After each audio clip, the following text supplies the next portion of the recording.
పర్యటన చేస్తున్న విషయం మీ అందరికీ తెలిసిందే. ఇట్లా పర్యటన చేస్తున్నటువంటి సందర్భంలో అనేక అంశాలు నా దృష్టికి వస్తూ ఉన్నాయి.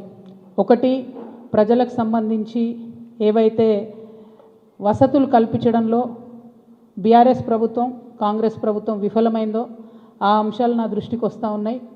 At the same time BRS ప్రజాప్రతినిధులు కాంగ్రెస్ ప్రజాప్రతినిధులు చేసినటువంటి అక్రమాలు ఆక్రమణలు దురాగతాలు దాష్టికాలు ఇవన్నీ కూడా నా దృష్టికి వస్తూ ఉన్నాయి.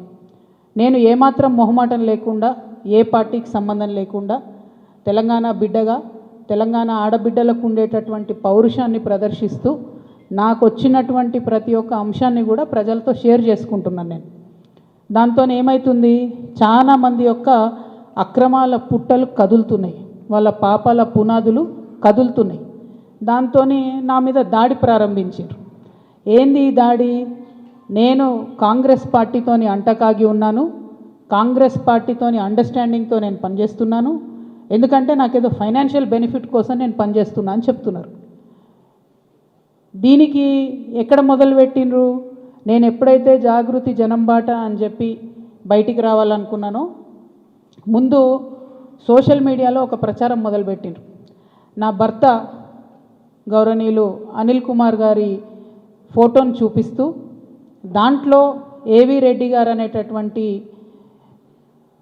వ్యాపారవేత్త నా భర్త కలిసి ఏదో ల్యాండ్ లావాదేవీలు చేశారు.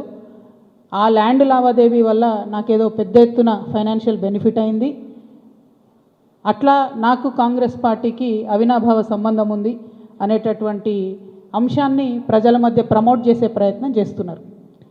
ఈ వెకిలి ప్రయత్నాలు చేస్తున్నటువంటి గుంటనక్కలందరూ కూడా నేను చెప్తా ఉన్నా, నేను ఇంకా మీ చిట్ట విప్పడం ప్రారంభించలేదు, ఓన్లీ టాస్ వేసిన అంతే.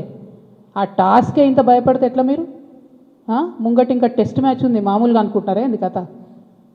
జస్ట్ టాసే, ఇప్పటికే గెలిచినాం ఆల్రెడీ మేము జాగృతులం, ఎందుకు భయపడుతున్నారు మీరు ఇంతగానో? ఏమన్నాడు నా భర్త? మీరు అధికారంలో ఉన్న 10 ఏళ్ళలో ఎన్నడన్నా వచ్చి మిమ్మల్ని ఒక పని అడిగినామా? మేము ఎక్కడన్నా ఎప్పుడన్నా ఒక ఫేవర్ అడిగినామా మిమ్మల్ని? ఒక్క విషయంలో అన్నా అవుట్ ఆఫ్ ద వే పోయి ఏ ఒక్క మంత్రితోని కానీ కేసీఆర్ గారితో కానీ కేటీఆర్ గారితో కానీ హరీష్ రావు గారితో కానీ నా భర్త కానీ నేను కానీ ఏమన్నా ఫేవర్ తీసుకుని ఉంటే చెప్పండి, దమ్ముంటే చెప్పండి. మీకు ఊరుకుంటుంటే తమాషాలు చేస్తున్నారు. మీరు వెకిలి ప్రయత్నాలు మానుకోండి. నేను మీ మీద చేసినటువంటి ఆరోపణలకు మీకు దమ్ముంటే సిగ్గుంటే ప్రజాస్వామ్యంలో ప్రజల మధ్యలో ఉండాలనుకుంటే జవాబు చెప్పండి. అంతేగాని నా మీద మొరిగేటటువంటి వాళ్ళందరినీ వదిలిపెట్టి ఏది పడుతుంది మాట్లాడితే నేను చూస్తూ ఊరుకుంటాను అనుకోవద్దు.